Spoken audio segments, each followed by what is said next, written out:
করছি আজকের গল্প শিবরাম চক্রবর্তীর লেখা হর্ষবর্ধনের চৌকিদারি। হর্ষবর্ধন আর গোবর্ধন দু ভাই বেরিয়েছেন বাজার করতে, সামান্য যা তা কিনতে নয়, ঘরজোড়া প্রকাণ্ড কেনাকাটার ব্যাপারেই তারা বেরিয়েছেন। একটা চৌকি কেনার দরকার, হর্ষবর্ধনের নিজের জন্যেই দরকার। গোবরার সঙ্গে এক খাটে শোয়া তার পোষাচ্ছে না আর। ঘুমোলে তো দিক বিদিক জ্ঞান লোপ পায় গোবরার, কথায় বলে ঘুমন্ত না মরা। কিন্তু ঘুমোলেই যেন গোবর্ধন ভায়া বেশি সজীব হয়ে উঠত, তখন তার হাত পা ছোড়ার বহর দেখে কে। গোবর্ধনের সঙ্গে গুতোগুতিতে পেরে উঠছেন না হর্ষবর্ধন। সারা রাত যদি দ্বন্দ্বযুদ্ধে কিংবা আত্মরক্ষার মহড়া দিয়ে কাটাবেন, তাহলে ঘুমোবেন তিনি কখন? এই কাল রাত্রের কথাই ধরো না কেন, বেশ ঘুমোচ্ছেন, প্রায় মরার মতোই, নির্বিবাদেই ঘুমিয়ে যাচ্ছেন। এমন সময় বলা নেই কওয়া নেই গোবর্ধন তার সঙ্গে মাথা ঠোকাঠুকি বাঁধিয়ে বসেছে। গোবরার ওই নিরেট মাথার সঙ্গে ঠোক্কর লাগলে ঘুম তো ঘুম, ঘুমের বাবা অবধি চুরমার হয়ে যায়। হর্ষবর্ধনেরও তাই হয়ে গেল। এক হাতে নিজের মাথায় হাত বুলোতে বুলোতে অপর হাতটি তিনি বাড়িয়েছেন গোবরার উদ্দেশ্যে। না, ওটার কোষে কান মলে দেওয়া দরকার এক্ষুনি, কাল বিলম্ব না করে, এবং কানটাকে বেশ বাগিয়ে ধরেছেন। হাতে নাতেই পাকড়েছেন, জুৎসই করে মলতেও শুরু করেছেন। কিন্তু গোবরার কোনো উচ্চবাচ্য নেই অনেকক্ষণ। অবশেষে ঘুমের ঘোরেই তার আর্তনাদ শোনা যায়। আহ! আওয়াজটা আসে কিন্তু হর্ষবর্ধনের পায়ের দিক থেকে। হর্ষবর্ধন চোখ বুজেই হাত বাড়িয়েছিলেন করমর্দনের জন্যে। চক্ষু লজ্জার যে কোনো কারণ ছিল তা নয়, তবে কানমলা এমন কি কাণ্ড যে তার জন্য আবার কষ্ট করে চোখ খুলতে হবে? এখন চোখ খুলে, এবং কেবল খুলে নয়, চোখ পাকিয়ে ভালো করে তাকিয়ে দেখেন, কান মনে করে এতক্ষণ প্রাণপণে গোবরার পায়ের বুড়ো আঙ্গুল তিনি দোলেছেন। ভাইয়ের পদাঘাতেও তিনি ততটা অপমান জ্ঞান করেননি, কিন্তু ভুলবশত ভাইয়ের পদসেবা করে ফেলে তখন থেকে তিনি ভারী মর্মাহত হয়ে রয়েছেন। কোনো রকমে রাত্রি কাটিয়ে সকালে উঠেই তার প্রথম প্রতিজ্ঞা হয়েছে, খাট হোক, পালঙ্ক হোক, তক্তপোষ হোক, চৌকি হোক, নিদেন পক্ষে জল চৌকি, এমনকি বেঞ্চিও যদি হয় সেও স্বীকার। নিজের আলাদা শোবার জন্যে একটা কিছু না কিনে আজ আর তিনি বাড়ি ফিরছেন না। এমনকি যদি কেবল সিংহাসনই পাওয়া যায়, তাছাড়া সামান্যতম বস্তু যদি এই কলকাতায় আর নাই মেলে, তবু তিনি পেছোপা হবার নয়, তা যত টাকাই লাগুক। তিনি মরিয়া আজ। ওধারের ওই দোকানটিতে ভারী শোরগোল লাগিয়েছে, চল তো দেখি গে কি ব্যাপার। এই বলে হর্ষবর্ধন ফুটপাথের কিনারায় এসে রাজপথে পদক্ষেপের আগে গোবর্ধনকে হস্তগত করতে চেয়েছেন। গোবর্ধন কিন্তু দাদার হাতে যেতে রাজি হয়নি। সে কি এখনো সেই ছোট্ট ছেলেটি রয়েছে নাকি, যে বড় ভাইয়ের হাত ধরে রাস্তা পারাপার করবে? দাদার করায়ত্ত হবার পাত্র তখন সে নয়। দাদার সঙ্গে করমর্দন করবার গোবরার একেবারেই আগ্রহ নেই, সেজন্যে হাতাহাতি করতে হয় সেও ভালো। আপত্তি করেছে সে, করবেই তো। আমি এক্ষুনি চলে যাচ্ছি এক ছুটে, তুমি দেখো না। দাঁড়া দাঁড়া, এ তোর গৌহাটির রাস্তা পাসনি, আসামের জঙ্গলও না যে চলে গেলেই হলো। দেখছিস নে চারিদিকে কিরকম মোটর, টেরাম আর দোতলা গাড়ি, একদম খোয়া যাবি যে। বিদেশে এসে বেঘরে চাপা পড়বি। হ্যাঁ, চাপা পড়লেই হলো, পৃথিবীটাই যেমন পড়েছে তেমনই সোজা আর কি। গোবরা তথাপি প্রতিবাদ চালায়। পৃথিবী পৃথিবী চাপা পড়ল? বিস্ময়ে বদন বেদান করেন হর্ষবর্ধন। কবে পড়ল? পৃথিবীকে আবার চাপলো কে? বা জানো না, পৃথিবী যে উত্তর দক্ষিণে চাপা, কমলা লেবুর মতো, জানো না বুঝি? অত ভূগোলের বিদ্যে ফলাস নে। হর্ষবর্ধনের ভারী রাগ হয়ে যায় এবার। পাগল বলবে লোকে। গোবরার উত্তর শুনে তার ইচ্ছে করে তক্ষুনি রীতিমতো দক্ষিণে দিয়ে দেন ওকে, তার দক্ষিণ হাতের 82 সিক্কের আন্দাজে। কোনো কথায় কর্ণপাত না করে হর্ষবর্ধন ভাইকে সবলে মুঠোর মধ্যে এনেছেন। তারপরে চারিদিকে ভালো করে ভ্রুক্ষেপ করে দুধারের ধাবমান মোটর, ট্রাম, দোতলা বাস, সাইকেল এবং গরুর গাড়ি সন্তর্পণে বাঁচিয়ে কখনো ঈষৎ ছুটে, কখনো থমকে থেমে, কদাচ একটা লাফ মেরে অকস্মাৎ বা এক পা ঘুরে গিয়ে অতি সাবধানে কোনো রকমে অন্য তরফের ফুটপাতের নিরাপদ ব্যবধানে গিয়ে উত্তীর্ণ হয়েছেন এবং নির্বিঘ্নে হাঁফ ছেড়েছেন। আর কিছু না। দাদার বাহু পাশমুক্ত হয়ে গোবর্ধন ব্যক্ত করে, গান বাজনার দোকান দাদা? তাই তো। হর্ষবর্ধন বিস্ময় প্রকাশ করেন। কলের গানই তো লাগিয়েছে দেখছি। অবাক কাণ্ড। কলকাতার কায়দাই আলাদা। গান বাজিয়ে কান মলে পয়সা নিচ্ছে। আশ্চর্য। কিন্তু যাই বল গোবরা, শুনতে মন্দ না নেহাত। তোর বৌদির গলার চেয়ে ভালো, ঢের ঢের ভালো। গোবরা বৌদির ওকালতি করতে গেছে। বৌদি এখানে নেই কিনা তাই বলছো? যা যা, তোকে আর সাউখুড়ি করতে হবে না। তোর বৌদি কাছে থাকলেই আমি ভয় খেতাম নাকি? ভয় খাবার ছেলে নই আমি। কেউ ভয় দেখাতে পারে না আমায়।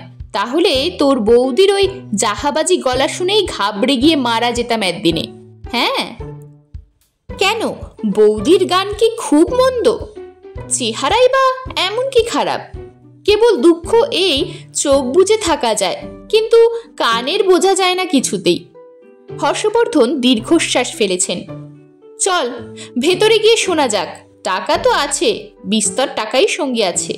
কত আর টিকিট কে জানে, যা লাগে দেওয়া যাবে ক্ষণ। দু ভাই ভেতরে গিয়ে দুখানা চেয়ার দখল করে বসেন। কেউ বাধা দিতে আসে না। টিকিট কিনতেও সাধাসাধি করে না কেউ। খানিকক্ষণ সবিস্ময়ে গান শোনার পর হর্ষবর্ধনের কান ক্ষান্ত হয়, ভারী ক্লান্ত হয়ে পড়েন।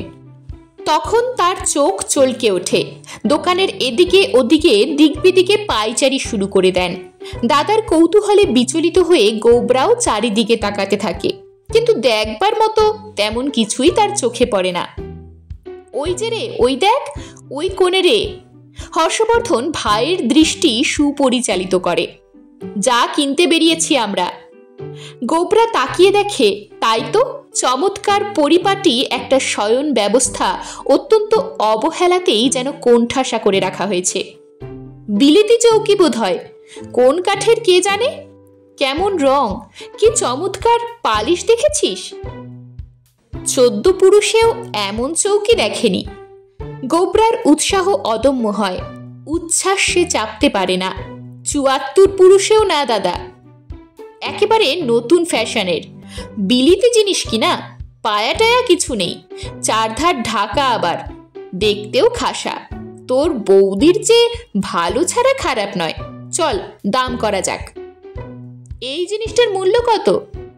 দোকানিকে তারা জিজ্ঞেস করেন। 2500 বলে দোকানি। আর আপনার বাড়ি পৌঁছে দেবার কুলি খরচা 100 টাকা। স্পেশাল কুলি লাগবে কিনা এর জন্যে?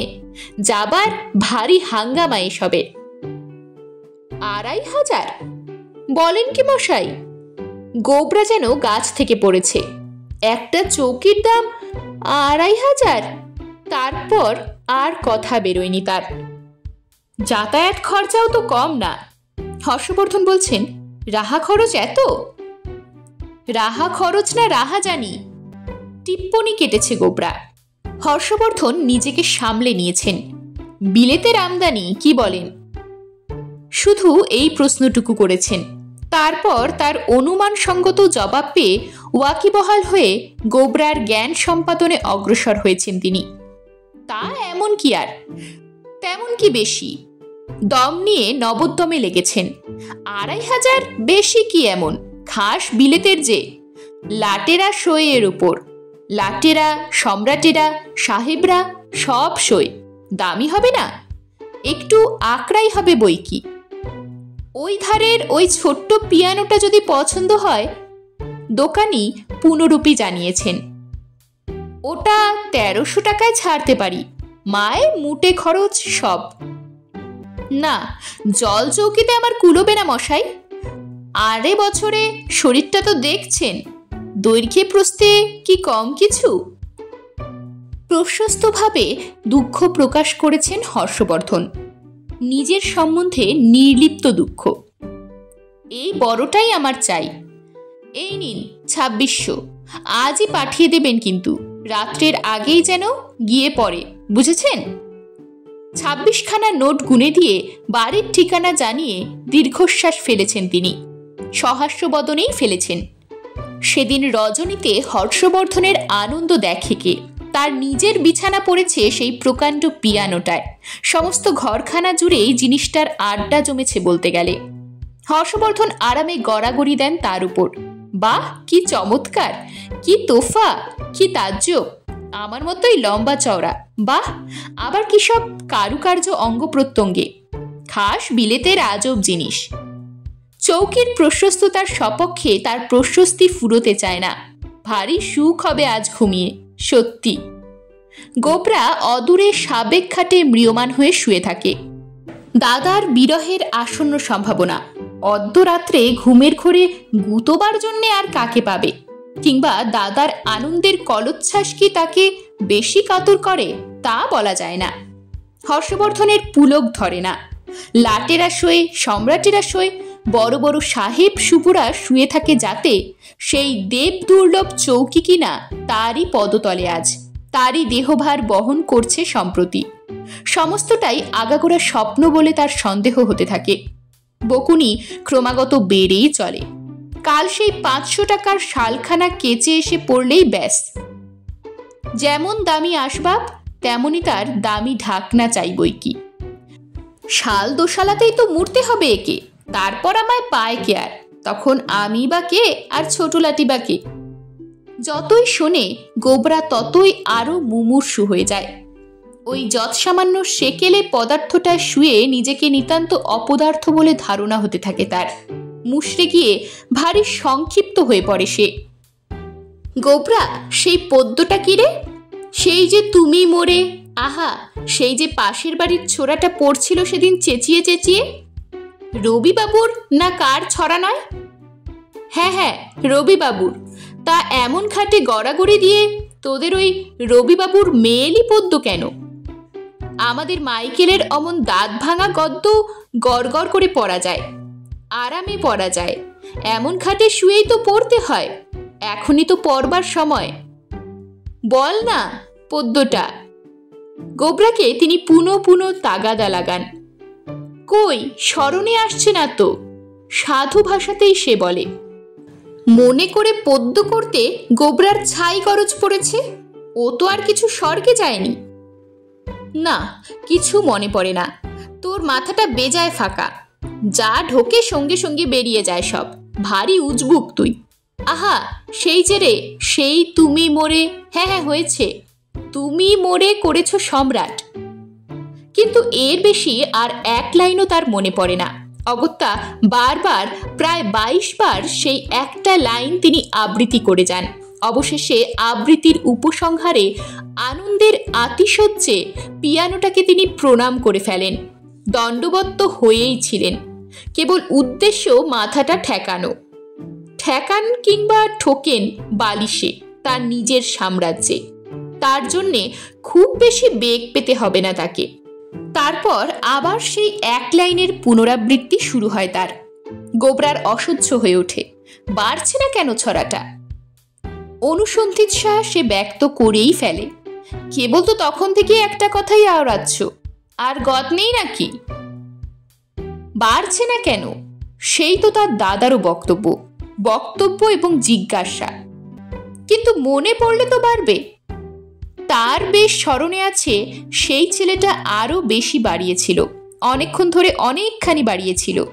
তা একেবারে তার হৃদয়ঙ্গম হয়ে আছে অন্তরের মধ্যে অন্তর্গত হয়ে। সেসব পংক্তির একমাত্রাও মুখের চৌকাঠের এধারে আনতে পারছেন না হর্ষবর্ধন।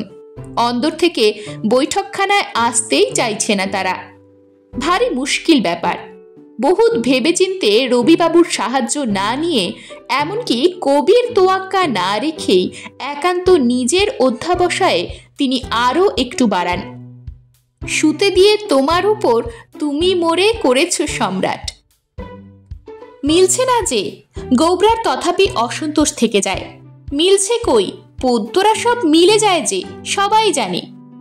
মিলিয়ে দিচ্ছি এক্ষুনি, দাঁড়া না। ভাইকে সবুর করতে বলে নিজেকে কবুল করতে থাকেন তিনি।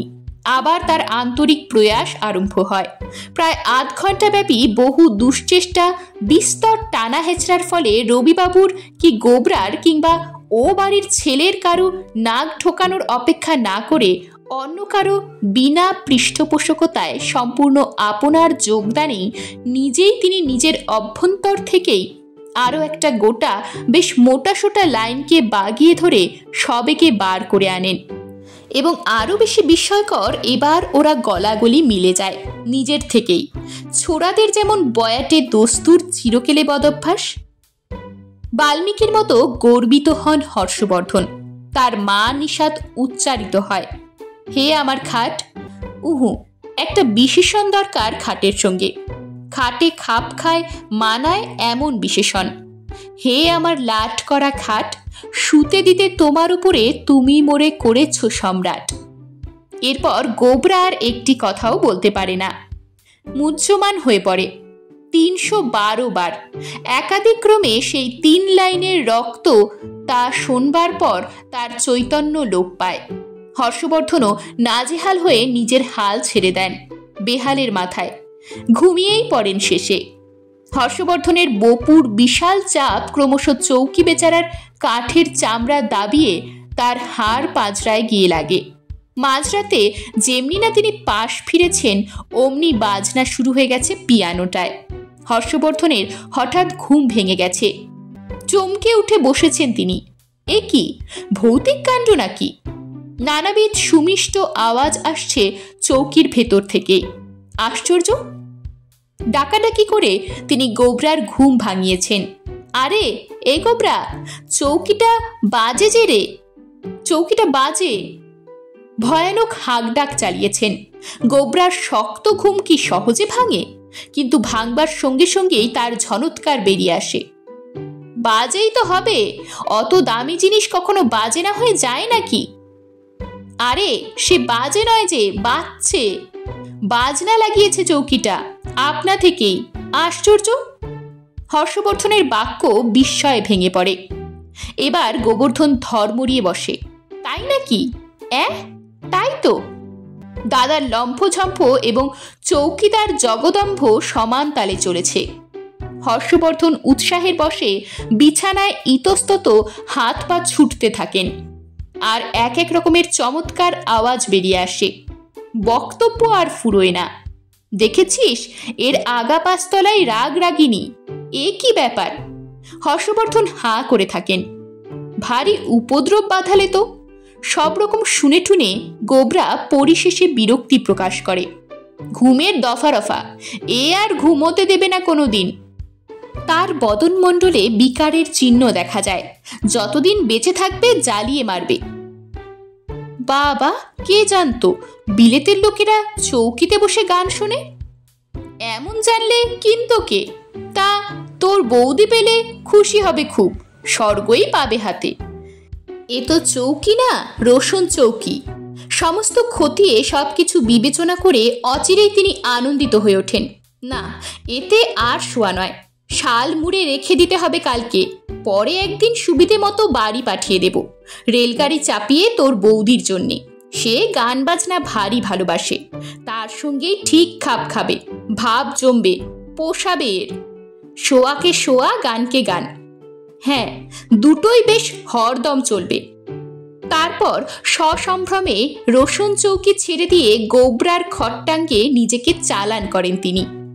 দাদাকে পুনর্মুষিক হতে দেখে গোবরা পুনরায় খুশি হয়। এমনকি এই জন্যে সে অনেকখানি কষ্ট করে ফেলে। দাদাকে আশ্বাস দিয়ে তক্ষুনি উঠে এ ঘরে ও ঘরে দৌড়ে গিয়ে সমস্ত বিছানার যাবতীয় বালিশটার জোগাড় করে আনে। তার সঙ্গে নিজের বালিশটারও ত্যাগ স্বীকার করে। সবগুলো জোট পাকিয়ে দলবদ্ধ করে তার আর দাদার মাঝখানে প্রকাণ্ড এক পাহাড় বানায় সে। এই তো বেশ বারান্দা করে দিলাম, আর ভয় নেই দাদা। প্রাচীর ভেদ করে আমার হাত পা চলবে না তো, ধাক্কা খেয়ে ফিরে আসবে তক্ষুনি। গোবর্ধন অগ্রজকে উৎসাহ দিতে চায়। এবার তুমি অকাতরে ঘুমোতে পারো দাদা, আর ভাব নাকি? হর্ষবর্ধন পর্বতের আড়ালে গিয়ে আশ্রয় নেন। সভয়েই নেন, কেননা সেখানে নিদ্রার খুব বেশি ভরসা তার ছিল না। ঘুষি চালিয়ে পাহাড়ের ধস নামাতে গোবরার কতক্ষণ, গান শুনতে শুনতে ঘুম দেয়। শক্ত খুব সত্যি, কিন্তু প্রাণ হাতে করে ঘুমোনোও কি খুব সহজ ব্যাপার? হর্ষবর্ধনও হর্ষিত হতে পারেন না। এরকমই আরো সব গল্প পেতে চ্যানেলটিকে সাবস্ক্রাইব করে দেবেন। আর গল্পটি যদি ভালো লেগে থাকে তাহলে লাইক, শেয়ার আর কমেন্ট করে দেবেন।